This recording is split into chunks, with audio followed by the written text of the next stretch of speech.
ভারতের বাংলাদেশ সফর নিয়ে নাটকীয় মোড়, এবার ভারত সরকারের দিকে তাকিয়ে বিসিসিআই। দক্ষিণ আফ্রিকায় মেয়েরা হারলেও জিতেছে বাংলাদেশ পুরুষ ইমার্জিং দল। এলপিএলে ক্রিক ইনফোর সেরা একাদশে তাওহিদ হৃদয়। বাংলাদেশে খেলতে পেরে দারুণ খুশি মালয়েশিয়ার কোচ ডেভ ওয়াটমোর। সূর্যবংশীকে থামাতে সুযোগ পেলে হেলমেটে বল করতেন ব্রেট লি। সারাদিনে ঘটে যাওয়া ক্রিকেটের দেশি বিদেশি খবরগুলো এক নজরে দেখে নেওয়া যাক।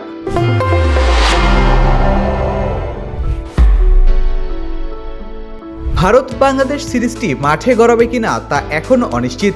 এই সফরের জন্য এবার ভারত সরকারের অনুমতি, স্পষ্ট নির্দেশনার জন্য অপেক্ষা করছে বিসিসিআই। ভারতের সংবাদ মাধ্যম ইন্ডিয়া টুডেকে বিসিসিআইয়ের এক শীর্ষ কর্মকর্তা জানিয়েছেন, সরকারের সঙ্গে আলোচনা করে পরবর্তী সিদ্ধান্ত নেওয়া হবে।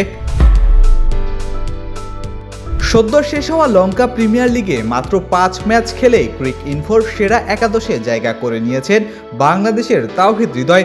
75 গড়ে ও প্রায় 200 স্ট্রাইক রেটে 151 রান করেছেন তিনি। টুর্নামেন্টে 20 বলে 50 রেকর্ডও গড়েন এই টাইগার ব্যাটার। তবে সেরা একাদশে জায়গা হয়নি সাকিবের। ট্রাই সিরিজে প্রোটিয়াদের ইমার্জিং দলকে 8 উইকেটে হারিয়েছে বাংলাদেশ ইমার্জিং দল। 5 উইকেট নিয়েছেন বর্ষণ, হাফ সেঞ্চুরি হাঁকিয়েছেন দীপু এবং মাহফুজুল ইসলাম। অন্যদিকে দক্ষিণ আফ্রিকার নারী ইমার্জিং দলের কাছে 7 উইকেট হেরেছে বাংলাদেশ নারী ইমার্জিং দল। প্রায় 2 দশক পর বাংলাদেশে ফিরে এসে উচ্ছ্বসিত মালয়েশিয়া কোচ ডেভ ওয়াটমোর। শক্তিশালী প্রতিপক্ষের বিপক্ষে খেলার সুযোগকে দলের উন্নতির জন্য গুরুত্বপূর্ণ বলে মনে করছেন তিনি। বাংলাদেশের এইচপি দলের কাছে 89 রানে হারলেও বোলিং ও ফিল্ডিংয়ে শিষ্যদের পারফরমেন্সে সন্তুষ্ট ওয়াটমোর।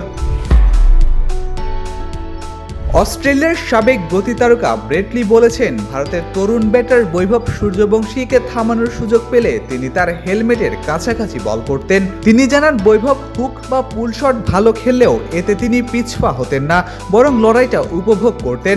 সূর্যবংশীর হুক ও পুল শটের দক্ষতাকে চ্যালেঞ্জ জানাতেন তিনি।